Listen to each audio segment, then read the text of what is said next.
I'm Claire Akin with Indigo Marketing Agency, and today I want to talk to you about the question that I get most often from advisors, and that's, what should I be doing with my marketing?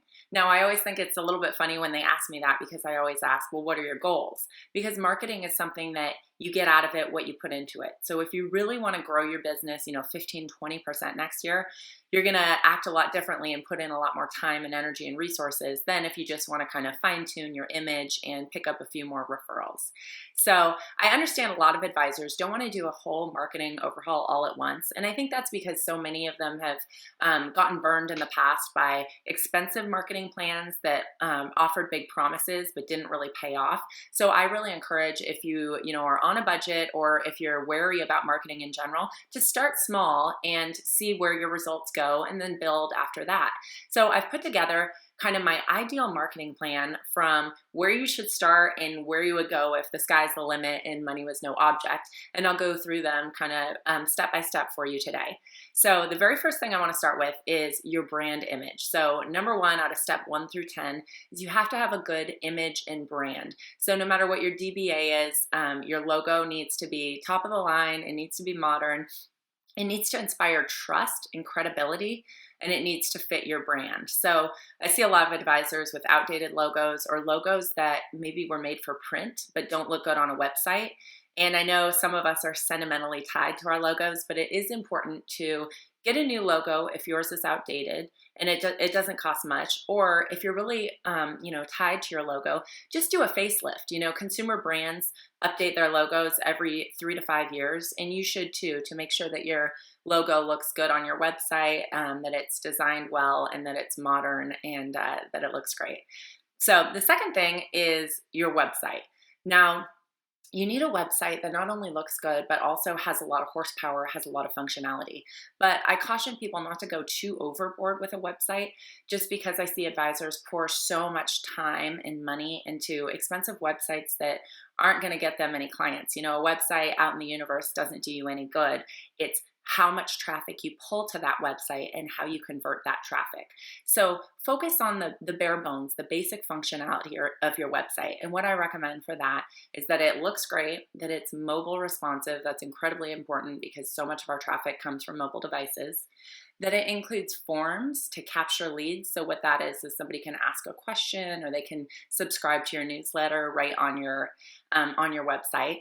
And also make sure that it's really important to have blog functionality built in, so you can constantly update your website with blog posts and articles. That helps with your SEO and also with getting people to your website.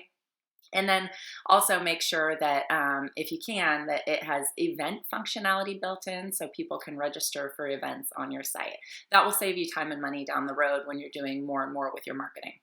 So step 3 is to get an awesome LinkedIn profile. The reason that you need a LinkedIn profile is that Google gives preferential treatment to LinkedIn. And so if someone Googles your name, say they heard about you or they referred by a client and the client gives them your name, your LinkedIn profile is as likely to show up as your website. So it needs to look great and it needs to match the look and feel of your website. And so that's really easy to do. It just is a one-time project, but get it done so your profile looks really good.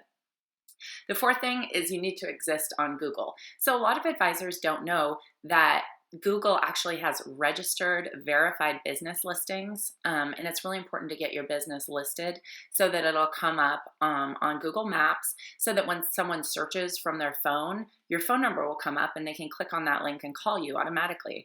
And so it's important to get your business verified. It's just a one-time process. You don't have to do it again unless your business moves, but it'll help with your SEO and it'll help people to find you.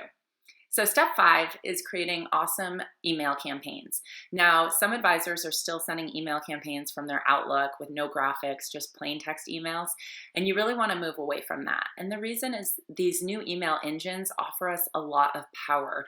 So systems like MailChimp or Constant Contact allow us to create beautiful HTML emails that are mobile friendly, so they'll look good whether your prospects open up the email on their phone or on their desktop computer.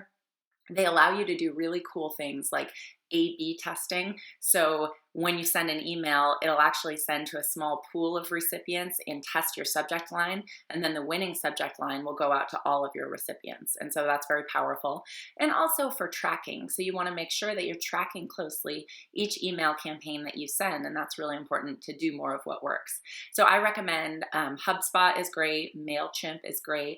I use Benchmark Email. They're great too. So there's a lot of options out there, and a lot of them are free. So you definitely want to get on board with one of those. So we're on step 6 here, is original content. And that is so important because, you're watching this blog post because I'm creating original content for marketing for financial advisors. If I was just doing a post on marketing in general, you wouldn't be watching, right? So creating original specific content that comes from your expertise that your clients and prospects will value is incredibly important. It's the bread and butter of your marketing. So invest in original content that goes out on at least a bi-weekly basis. And so you don't have to write it yourself. You can create ideas for blog posts. And that's what I do with most of my advisors is they create ideas. They kind of tell me their philosophy or their opinion on a topic. And then I create quick blog posts for them that then go out by email, by social media, and on their blog. So getting that content out there on a regular basis will really help stay in top of mind of your clients and prospects and drive traffic to your website. So that's important. All right, so that's kind of the bare bones, those 6 steps. If you only did one thing, one set of things next year for your marketing, do steps 1 through 6, and that's kind of the basic framework of marketing. If you want to go a little further, I'll talk about some advanced techniques going forward, starting with step number 7, which is having events. I know events are expensive, they take a lot of your time, they take a lot of your staff's time, but they really do work. Having at least 2 client events per year and online events, webinars, so having 3 or 4 of those a year goes a long way because it gives us something to promote on a daily basis, right? So for somebody who's a prospect who maybe wants to learn more about you but isn't quite ready to pick up the phone and call, they can register for a webinar, or they can go to one of your live events and see you and get to know you. And so it's a great process just to get in the habit of doing. Start with 1 event per year. That's a great place to start. And they don't have to be big, expensive events. They can just be, a breakfast or a coffee cart meet and greet. My dad and I do a shredding party after tax time each year where people can come and shred all their documents securely and have a cup of coffee. It only costs us, $500 or $600, but it does a lot to meet our clients, to have them bring their friends, their neighbors, and just kind of expand our reach. Step number 8 is videos. Now, there's 2 ways to do video, right? And I recommend both ways, honestly, if you have the budget. The first way is hiring a professional video crew that can do an on-location, beautiful shoot that will showcase your team, your office, you, and what you do. And that's not as expensive as you might think. $4,000 or $5,000 can get you 3 or 4 videos that you can use for years and years, and that will go a really long way for your marketing. The second way to do it is the way that I do it, and that's kind of the DIY, do-it-yourself videos, and it's incredibly inexpensive. The setup that I use costs less than $300. It's not perfect, but it allows me to shoot a video at any time of day, whenever I want to, whenever I have an idea, and get that out. And so if you're the type of advisor that thinks that you would do videos on a regular basis, I would encourage you to do the DIY setup because it comes across as authentic and it lets you get content out there more often. But if the sky's the limit, then do both types of videos and feature both on your website and in your email campaigns. All right, step number 9 is having a free download on your website. So a lot of websites you go and you can download their checklist or their ebook or their white paper. Now that's called a lead capture because what it does is you put in your email address and they get your email address in exchange for this valuable information that you're downloading. And that's a great way to get your expertise out there to prospects, but also to capture leads. So whether you create, a white paper or a checklist or an ebook, that's a great feature to have on your website to capture those leads. And then step 10, the last step, is kind of the holy grail of showcasing your expertise, and that's writing a book. All of the top advisors that I work with have written books, and it's for good reason because it works. It really demonstrates you as a content subject matter expert. It's influential in getting speaking events because authorship gives you credibility, whether deserved or not, and giving away copies of your book can help get you into speaking events.